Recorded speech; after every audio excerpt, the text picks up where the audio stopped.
Hello दोस्तों, स्वागत है हमारे यूट्यूब चैनल सर्टेनिटी मटेरियल में। और यहाँ पर देखिए आज हम बात करेंगे पॉलिटेक्निक फिफ्थ सेमेस्टर की सब्जेक्ट देखिए IMED। ठीक है, लास्ट पेपर एकदम देखिए फोड़ के आना है सभी स्टूडेंट्स को। तो जितनी जल्दी यहाँ पर देखिए आपको शेयर कर देना है सभी स्टूडेंट जितने भी आपके क्लासमेट हैं। ठीक है, तो फिफ्थ सेमेस्टर के स्टूडेंट्स का देखिए पेपर जो है लास्ट वाला एकदम टॉप पर होना चाहिए। तो एकदम देखिए और बहुत ही अच्छा सब्जेक्ट है, आपको कुछ नहीं करना है इसमें। कैसे यहाँ पर आपको ट्रिक भी यहाँ पर डिस्कस करेंगे, कैसे आपको यहाँ पर अच्छे मार्क्स और बिग परसेंटेज आपको क्रिएट करना है। ठीक है, एकदम देखिए आखिरी पेपर है, फोड़ के आना है सभी को।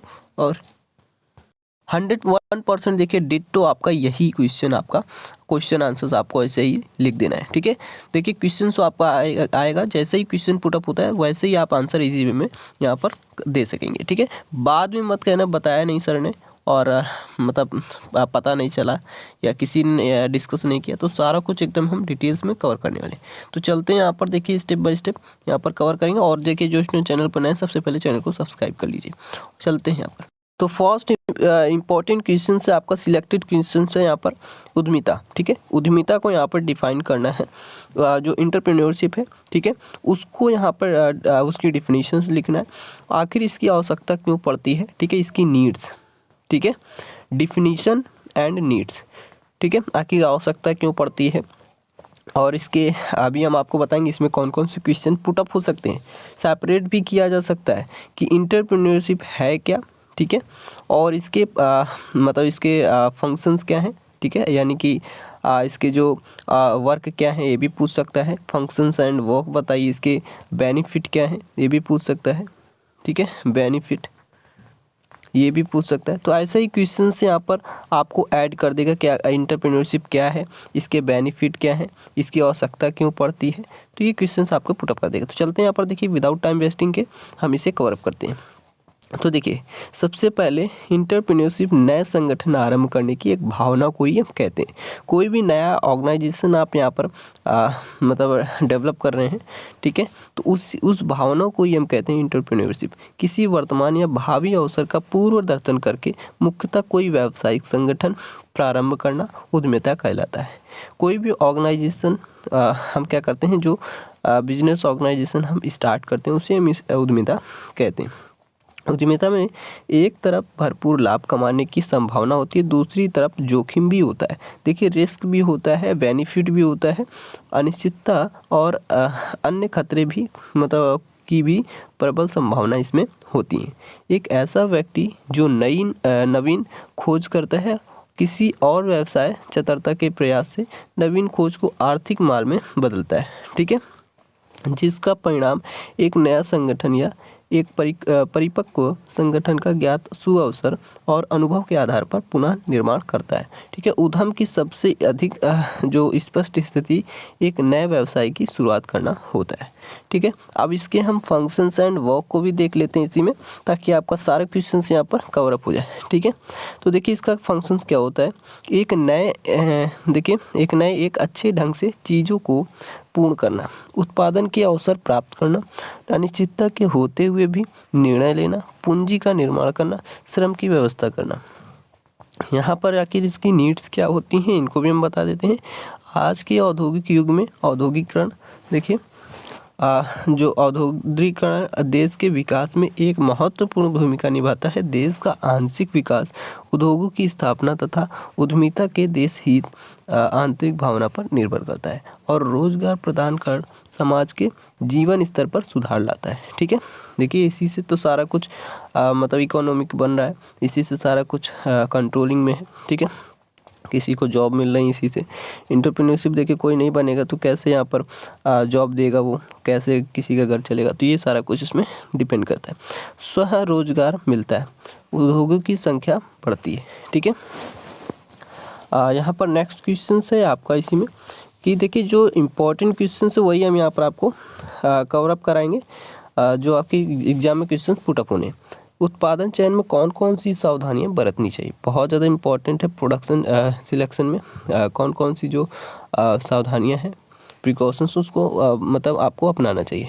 तो आपूर्ति अंतर को अपनाना चाहिए। ठीक है, कच्चे माल की उपलब्धता यानी कि जो अवेलेबिलिटी है आपका जो मतलब कच्चा माल है। ठीक है, यहाँ पर रॉ मटेरियल और मतलब ये आसानी से उपलब्ध हो और पहुँचाया जा सके, आवागमन उसका ठीक ठाक हो।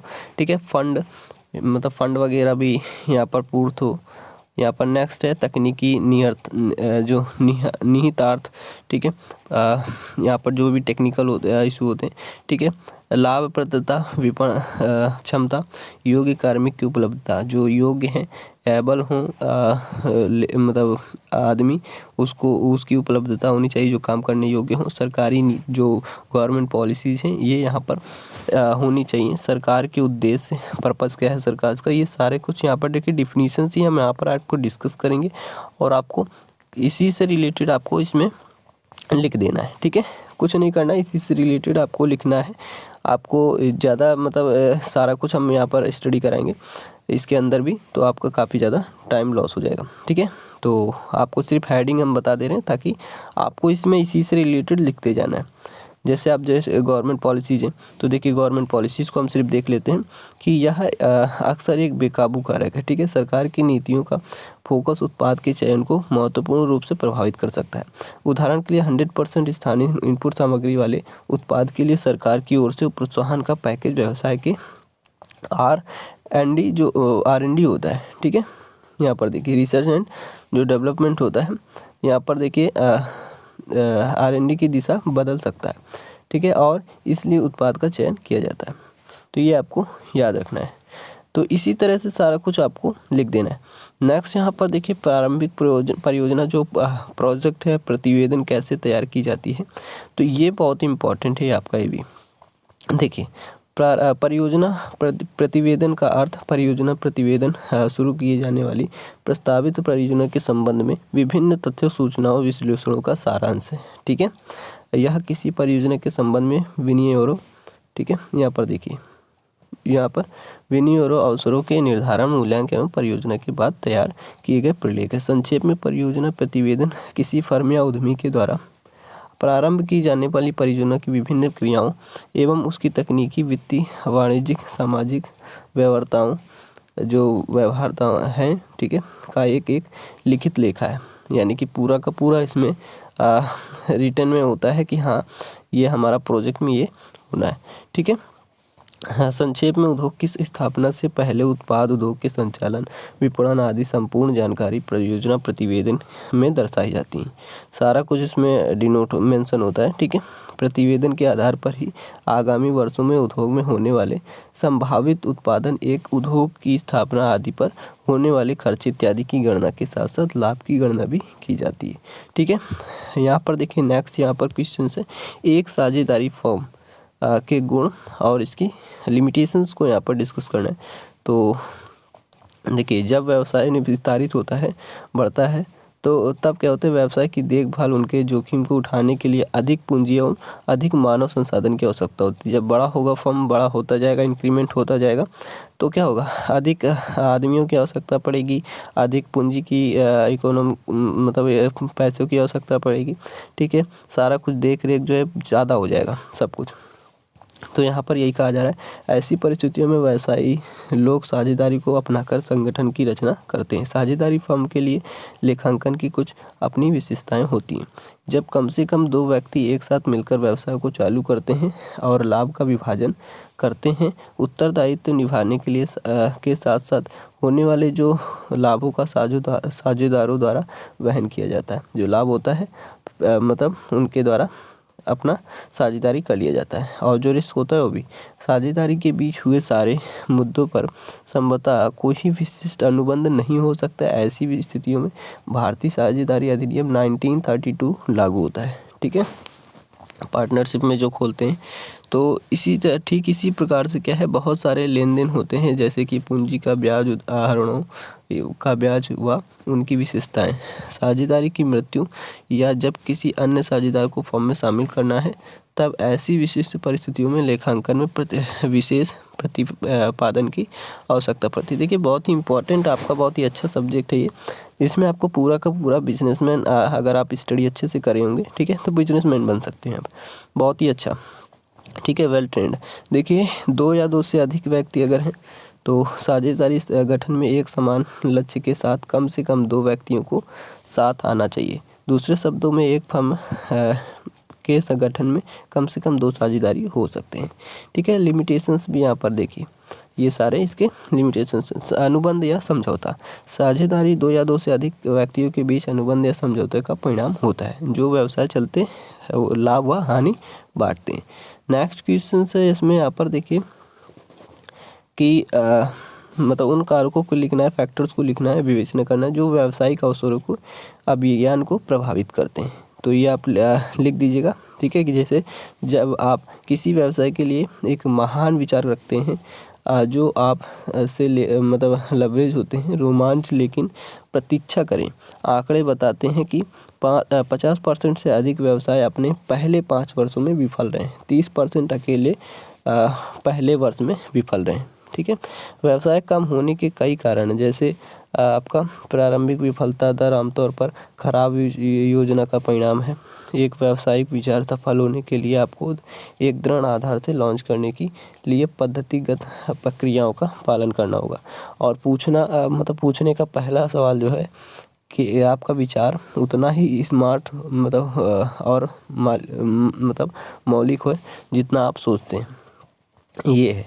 ठीक है, जैसे आप क्या करेंगे, बाज़ार में रिसर्च करेंगे कैसे प्रोडक्ट का डिमांड है, तो सारा कुछ आप वहाँ पर मार्केट पूरा का पूरा रिसर्च कर लेंगे, कैसे आप कस्टमर किस तरह के ज़्यादा वो हैं ले रहे हैं, प्रोडक्ट किस तरह का परचेस करते हैं। ठीक है, सारा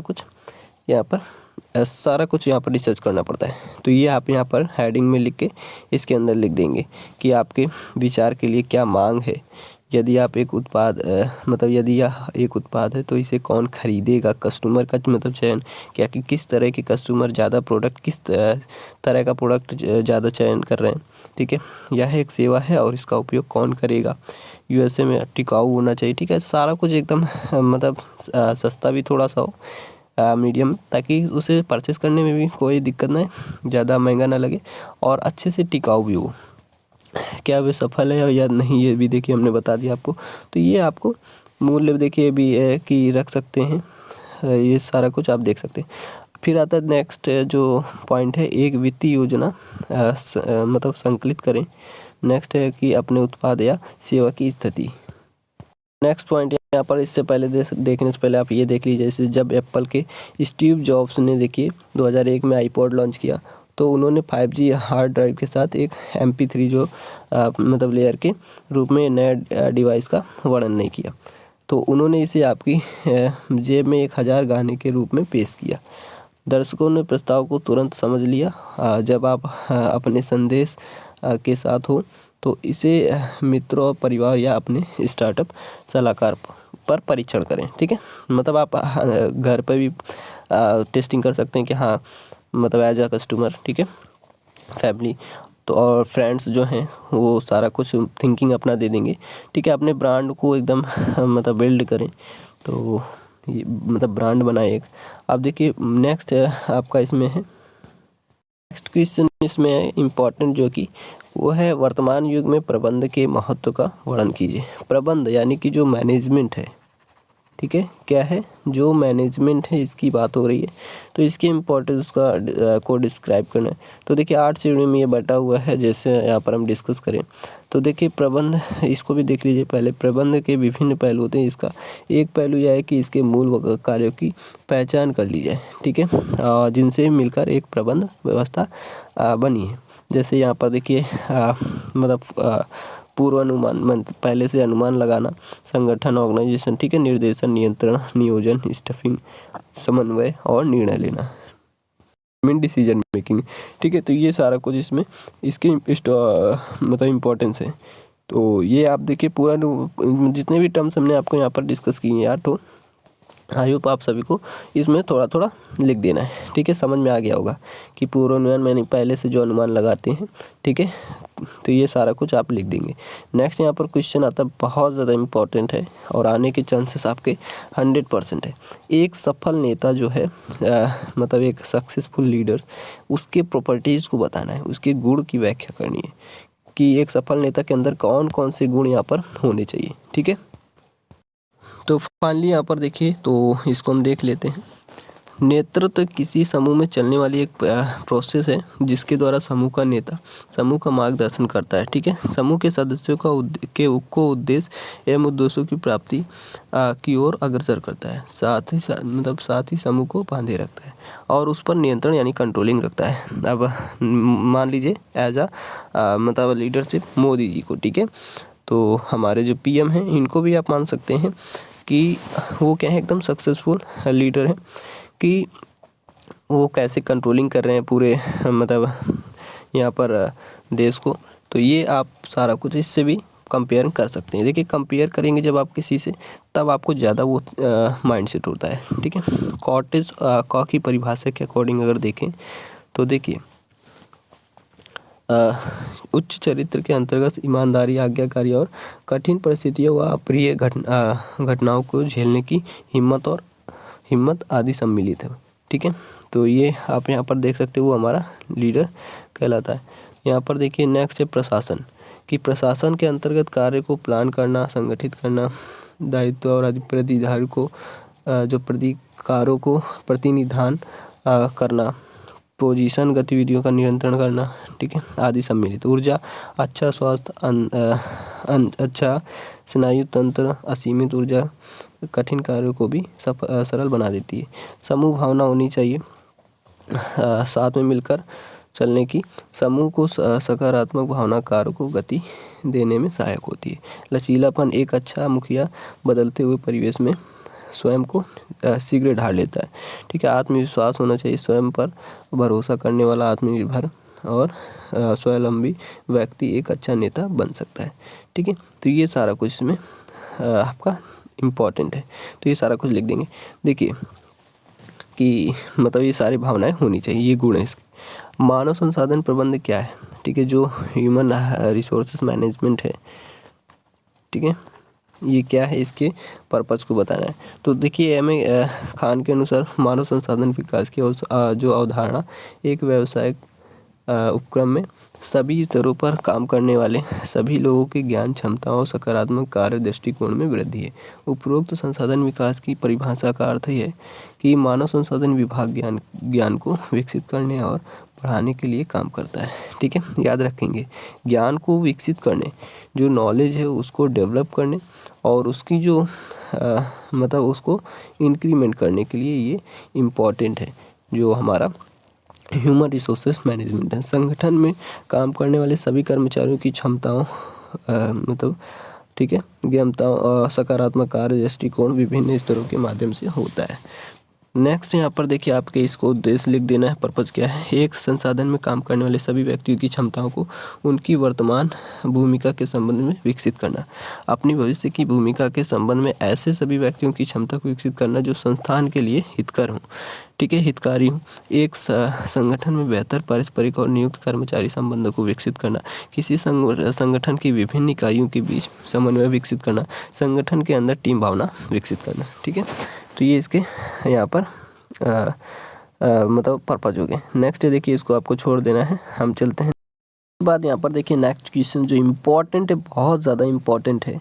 इसमें किसी भी देखिए वर्क को आप करने जा रहे, सबसे ज़्यादा इम्पोर्टेंट आपका आ जाता है अभिप्रेरणा यानी मोटिवेशन। इसकी यूटिलिटी क्या है, इसको यहाँ पर देखेंगे। बहुत ज़्यादा इम्पोर्टेंट है, हर एक चीज़ को करने के लिए मोटिवेशन की यार ज़रूरत पड़ती है। अभिप्रेरणा की देखिए, अभिप्रेरणा ही बालक को अपने लक्ष्य प्राप्त करने की ओर अग्रसर करती है और लक्ष्य को प्राप्त करने में आंतरिक प्रेरणा बहुत महत्वपूर्ण है। उदाहरण के लिए पुरस्कार एवं दंड के माध्यम से बालक को लक्ष्य प्राप्त करने की ओर अग्रसर किया जा सकता है। अब देखिए मोटिवेशन क्या है, कि मोटिवेशन एक जो हमारा फोकस है उसको प्राप्त करने की एक कला है। ठीक है, कह सकते हैं एक ऐसा मोटिवेशन, क्योंकि मोटिवेशन की ज़रूरत देखिए हर व्यक्ति को पड़ती है किसी भी काम को स्टार्ट करने, बिल्डअप करने। ठीक है, इसके लिए आप देखिए, अगर किसी भी बच्चे को पुरस्कार मिल रहा है या उसको दंड मिल रहा है किसी काम के सही से नहीं हुआ, तो इससे इन दोनों से ही वो एकदम मोटिवेट हो सकता है कि हमें दंड मिल रहा है, ठीक है, मुझे सही से काम करना चाहिए, एकदम हमें गोल अचीवमेंट कर लेना चाहिए ये काम। ठीक है, पुरस्कार मिल रहा है तो वो क्या होगा, और ज़्यादा खुश होगा और हमें और आकर्षित होगा कि हाँ हमें और अच्छा काम ये करना चाहिए, ठीक है, ये सारा चीज़। नेक्स्ट क्वेश्चन से सामग्री प्रबंध के उद्देश्य, बहुत इंपॉर्टेंट। देखिए इस प्रबंध का उद्देश्य ग्राहकों की सेवा करना है। फिर भी देखिए यहाँ पर क्या है, एक मिनट देखेंगे, देखिए यहाँ पर देख लेते हैं। फिर भी यहाँ पर कोई प्रबंध की परिभाषा के लिए यहाँ पर किताबों का अध्ययन करने लागू करना चाहता है तो 99.9% उस समय जब ग्राहक शब्द का उल्लेख नहीं किया जाएगा तब वह मान्य नहीं होगा। आश्चर्यजनक यह है कि क्योंकि लाभ प्राप्त करने से सेवा को फिल्टर करती रहती है। अच्छे प्रबंधक लगातार बिक्री बढ़ाने के लिए अपने संगठन को प्रोत्साहित करते हैं और संगठन को कारगर बनाते हैं। अच्छे प्रबंधकों का यह सुनिश्चित करने के लिए अपने संगठनों को ट्रैक पर रखने की आवश्यकता होती है। जो कुछ भी किया जा रहा है वह नैतिक रूप से ग्राहकों को प्रदान करने की दिशा में एक सक्षम कदम है। एक अच्छा प्रबंधन अपशिष्ट और अस्पष्ट कम करने जो लागत को कम कर रखने और दूसरों को भी ऐसा करने के लिए प्रेरित करता है, ठीक है। मानवीय मूल्यों की आवश्यकताएं लास्ट क्वेश्चन से यहाँ पर, इसके बाद हम एक क्वेश्चन और देख लेंगे, ठीक है, जो इम्पोर्टेंट है। मानवीय मूल्यों की आवश्यकता क्यों पड़ती है? उपयोगिता के ज्ञान के लिए पड़ती है, सांस्कृतिक व्यवस्था ज्ञात करने के लिए, सामाजिक व्यवस्था के ज्ञात के लिए और नैतिकता के स्वरूप का ज्ञात करने के लिए। वित्तीय प्रबंधन, यानी कि वित्तीय प्रबंधन यहाँ पर देखिए क्या है, जो फाइनेंशियल मैनेजमेंट है। ये क्या होता है कि फाइनेंशियल मैनेजमेंट देखिए हमारा बहुत ज़्यादा इंपॉर्टेंट है हर एक चीज़ के इनिशियल के लिए, कोई चाहे एंटरप्रेन्योरशिप हो, ठीक है, हर एक चीज़ के लिए कुछ भी आप काम करने जा रहे हैं ये मैनेजमेंट होना बहुत कंपलसरी यार। छोटे से बड़े तक सब में ये मैनेजमेंट कुछ ना कुछ तो ज़रूर लगना है, तो ये आप इसको देख लीजिएगा, ठीक है। हमने आपको बता दिया। रचना महत्व, कॉपीराइट क्या है? कॉपी करना, ठीक है, देखिए, ठीक है, तो इसको भी आप आई होप लिख देंगे कि ऐसा हो अगर आपको पता लगे कोई आपको ओरिजिनल वर्क की कॉपी करके उसको बेनिफिट ले रहा है, यानी कि आपकी नकल कर रहा है दूसरे के लिए, भले ही वो फ़ायदेमंद हो परंतु क्रिएटर के लिए अच्छी खबर नहीं है, ठीक है। जैसे अब हम यहाँ पर देखिए अपने स्टडी में अपनी वीडियो में ये आपको स्टडी करा रहे हैं, जितना भी मेरी कॉपी करके कोई और अपने अपने वीडियो में यूज कर लेता है, ठीक है, और उससे बेनिफिट लेता है, तो ऐसा काम जो है क्रिएटर के लिए बहुत ही ख़राब है, ठीक है। जो इन कार्यों को लीगली प्रोटेक्ट करता है और ऑनर के राइट की सुविधा की जा सके, ठीक है। आज के डिजिटल वर्ल्ड में कॉपीराइट का अत्यधिक इम्पोर्टेंट है, क्योंकि इंटरनेट पर किसी कंटेंट को रिप्रोड्यूस और डिस्ट्रीब्यूट करना काफ़ी आसान हो गया है, ठीक है। तो राइट एक क्रिएटर को उसके कार्य की ऑनरशिप प्रदान करता है, तो ये उसके कार्य की ऑनरशिप प्रदान करता है, ठीक है। जैसे हमें तो हमारा ऑनरशिप ये प्रदान करेगा, ठीक है। तो ये सारा कुछ यहाँ पर मैंने आपको इम्पोर्टेंट एंड सिलेक्टेड क्वेश्चंस आपके एग्जाम के पॉइंट ऑफ व्यू से बता दिया है। तो आई होप आप सभी को समझ में आ गया तो चैनल को लाइक शेयर एंड सब्सक्राइब जरूर करें। Thanks for watching this video, मिलेंगे नेक्स्ट वीडियो में।